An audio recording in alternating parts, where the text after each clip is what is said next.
feel full of ideas and inspiration at this time of the day. It's 4 o'clock.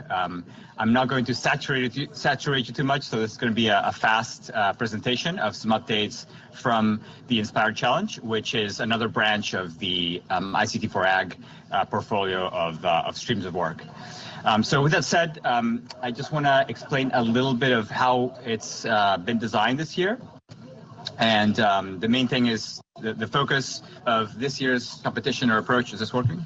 Oh, it's off. Oh. Yeah, so this year the challenge is focused on closing the gender digital divide, so getting more women to use digital products, including platforms, tools of different kinds. So the challengers that applied were screened or selected based on their ability to apply a program to help get more women using their products or platforms. And 5 challengers were selected, and they'll have, or the plan was to have 6 months of them to perform these pilots and see how they did in integrating more women on their platforms and tools. We hit some snags along the way because of a new format of the challenge this year, which I'll get into in a second. But they're all going until September. So really, they started in April and it goes until September, at which time we'll have some updates, more concrete updates on how they did and if they achieved their goals. So speaking of goals, one critical thing that was different this year in the competition was that the grant earnings were split into a part that they got just for participating, so $20,000 for participating, and a significant part for achieving the results that we set out with them. So it's really a 2.5x multiplier for getting results versus just participating. And this is a part of the reason that this year we've had this learning experience around how to transition from awarding a grant to following up with teams and seeing how they're doing, and then ultimately deciding if they've achieved their goals or not. The funnel more or less was like this. There were 80 plus valid down to a short list of 16 applications, and then down to the 5 winners, which I'll next present. So there are these. So one of them is Sprout Climate Smart Coffee. They are a climate insurance program or product. They are operating in Kenya already, and they're growing in Kenya, in the Mount Kenya region. They also have plans to go further, and I think they have some initiatives maybe in Guatemala already. And part of this grant is applied to learning a few things, which I'll explain in a moment. So it's not just a climate insurance, index insurance to be specific, but they also want to have a two-way channel with people using the product so they can see if these farmers who are growing coffee are getting alerts that are going to help them be better protected, more resilient to climate events. So how this works is not just the insurance itself, but also the set of alerts that happen based on weather, based on pests, based on all these factors that farmers could react to. And by having this two-way channel, it's not only about delivering the message, but also over time collecting feedback, right? So was the alert useful? Can the farmers themselves provide more data that other farmers can benefit from? So this two-way communication is super critical in the program. And because of that, the goal that we set out with them was to identify the channels and pathways that are best for this two-way communication. Starting just with feedback, so sending out feedback of weather alerts, pests, and things like that, and just seeing and understanding if they got that feedback. In the past, they did it with SMS. They didn't get much response because people don't respond to SMSs in that area of the world, and they're not practicing that. But we want to see if there are some channels that maybe complement SMS that are more effective at getting that feedback. And we're starting to see a couple of ideas pop up, even though it's still early days. So a few achievements from them so far. They are running this in parallel to USAID funded impact study that has had a baseline survey just recently, and they found out that more people than expected are using, have smartphones or access to smartphones, and because of that, maybe there's a chance to explore WhatsApp as a channel to communicate with farmers. And within WhatsApp, we're seeing what that means, if it's a chatbot in WhatsApp, or if it's a social group, or if it's WhatsApp but assisted through a cooperative. So it's not just putting WhatsApp in front of them with a chatbot, but seeing what are the ways in which WhatsApp might work. And shouldn't be surprising, but the role of the farmer cooperatives is really important in getting the farmers to trust these new channels. So how is the cooperative used as a medium to train farmers who are rolling onto the program? Each one of the challenges will have a QR code. You can take a picture if you want. We'll also have some printouts later on that you can scan. Another challenger is Farm to Go, and this one is a WFP product or platform. They have multiple locations, and they've been in Cox's Bazar in Bangladesh for a couple of years, but now they're scaling up there. So we're helping them, or we're working with them to see what is the right way to get more women to participate in the program.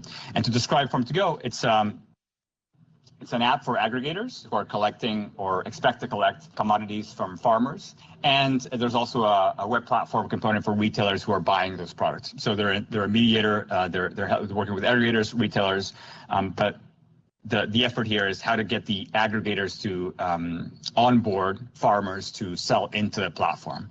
And so far in their last 2 years of activity, not a lot of farmers are going back. Maybe they deposit once, but don't go back. So the test here is to see what are the leverage, what are the sort of mechanisms that we can leverage to get them to deposit more often into the platform. And this obviously includes a different sort of set of approaches, including training, but also thinking what is a reach out or contact between the aggregator and the farmer that they're trying to attract.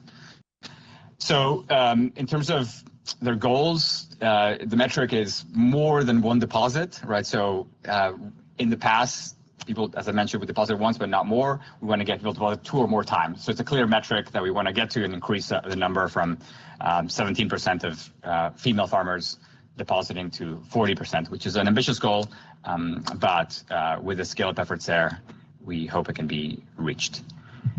Some asks, some achievements. They started to train a bunch of more aggregators in Cox's Bazar, 63 of them, and they're also getting attention internally from the World Food Programme on other units that have to do with gender and inclusion. So external and internal efforts there. They're looking for interest, support, knowledge on how to continue to scale up. They're in Cox's Bazar for the pilot, but also in Mozambique and the Philippines. They have an implementation, Somalia, and a few other places. That's Farm to Go. Going to the next one, InnovaKit in Colombia.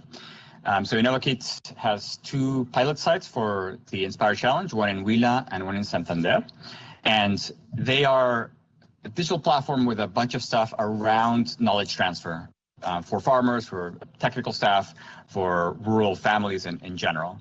And in this portfolio of products, there's ways of delivering training, there's access to markets, there's access to credit, and a few other things in there. The specific focus for the challenge, the Inspire Challenge with them, is to try out this idea of a digital influencer in these 2 sites, in Huila and Santander, to have a woman digital influencer reach out to women farmers for them to share their progress on how their crops are doing and share strategies and sort of tips and just progress in general to see if that generates conversation, engagement, and knowledge sharing and peer sharing between the women in those sites. So they're going through the process now of starting those programs. They've hired 2 digital influencers, and they're doing the program. And through that, in these groups, they'll have WhatsApp for the sharing to happen. They also intend to direct some of those women to apply for loans, for microcredit. So a few things in there, and the targets are around engagement. So as we have these interventions and women getting trained, we want to see how many are posting their photos, posting comments, sharing progress. So that's all very exciting, happening now. Moving to our 4th, we have Wombees in different sites in India. And this one, as a name may suggest, is focused on beekeeping and helping rural women in India to start beekeeping and generate income from that activity. And attached to this is there's an app and training that will help women just get the knowledge to start practicing this and see how they improve their incomes through that. Their goal is to train 1,000 plus rural women across India in different sites to become beekeepers using the Speak-And app that I mentioned, but also potentially other forms of support as well. And in terms of what they've done so far, they have a lot of potential partners, a lot of sites, 5 to 10 sites. They are onboarding women at the moment and starting to deliver this training. We want to see how after the training, women are self-sufficient in running and in doing the beekeeping, and we'll have to create an evaluation to see how much of that learning that has been done stays with them, and ultimately also, as a next step, how much it's contributing to their incomes. They're also looking for support of all kinds, so funding and R&D, knowledge of all kinds in beekeeping, apiculture. So if you know someone or are a person who knows, please scan the code or chat with us and we can get you in touch. Then finally, we have Agroconsultas, which is maybe the most mature of the startups in the program. They've been around for maybe 10 years. They have quite a lot of traffic to their platform. And they're based in Argentina, although they do spill over into Uruguay and Paraguay. And they're also looking to scale after the Inspire Challenge into Colombia and Mexico. And they are a platform that helps farmers get technical support. So they go into the platform, a web platform, go on mobile web as well, post a question around something that concerns them or they don't know, and find an expert who can answer that question and receive feedback in the platform. One thing here is that in looking at their data, we saw how women are less likely to ask for support, even though women are fewer in the total number of users. They are less likely within their total to ask for support, and want to find ways to change that, to make women more comfortable asking questions, see if there are additional forms of engagement that are not just asking questions about a farming issue, but rather how to maybe complement additional information that exists around a particular topic. What are the forms of engagement that women would be comfortable to take on? And we're in that process. One advantage of a somewhat more mature platform is that their analytics are more sophisticated, and we can do more tracking on how it's working. So they're about to launch a few things. They're launching some campaigns to attract women, and they're also collaborating with a group of women farmers. The goal, as I mentioned, is to increase the active engagement by women, so not just visiting, but getting involved, asking questions, maybe building on existing answers, and that's what we're tracking with pilots. They've already begun to disaggregate their analytics to incorporate genders. They have added 17 women experts. So there's also a cadre of experts on the platform who are providing that advice, and they're mostly men, but they've added a good number of women. Right now it's a total of 200 plus these 17. And they're also starting to partner with female groups in the area to see how they can collaborate. And this is a direct result of being involved in the Inspire Challenge, that starting to think about gender parity has provoked these approaches to groups and these actions. So before we even get to the results in September, October, we already have some signs that there's a mindset shift. People are interested in improving access to these tools by women, and we're on that process, and hopefully I'll be successful when we share back in October. So I'll end with a few learnings very quickly on running a pay-for-results or value-based program, which is different from just handing the cash to the winners. And these will build with time. But really, it might seem obvious, but I think it's worth calling them out. Going from a traditional format to this format requires a bit more planning and thinking, like how do we create the criteria for application? How do we make the selection process a bit more focused at this type of setup? It's also a big effort in tailoring the metrics for results. Like you can imagine, you have 5 different teams.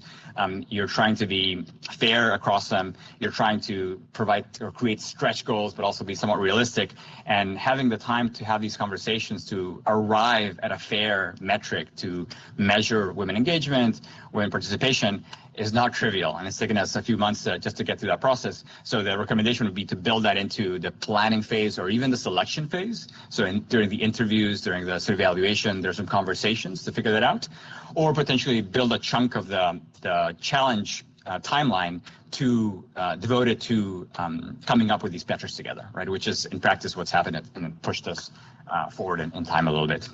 And finally, with any of this, and I think everything we've talked about is a healthy dose of gray area and sort of room that you need to have to be able to pivot or consider things as you start to practice. We created a bunch of metrics. We think they're good enough to indicate some things, but they're not perfect. And as we have more conversations and progress unfolds, we go back and question if they were the right metrics. So I guess circles back to the planning phase and thinking about how we select the right applicants and how we configure those metrics together with them. I think that's my signal for time, and we're done. We won't have time for questions, but hopefully this is inspiring. If you're interested in any of them, come talk to us. And I think we will have some printouts with the QR codes if you want to scan the projects. So thanks very much. Thank you, Roberto, and thank you to the Inspire challengers for taking action to close the digital gender divide. So to moderate our next session, Localizing Knowledge for Sustainable Agriculture, I would like to introduce Claudia Ringler, Unit Director for Natural Resources and Resilience at IFPRI. Claudia, the floor is yours.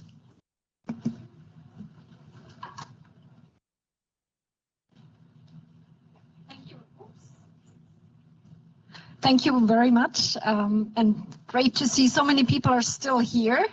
The second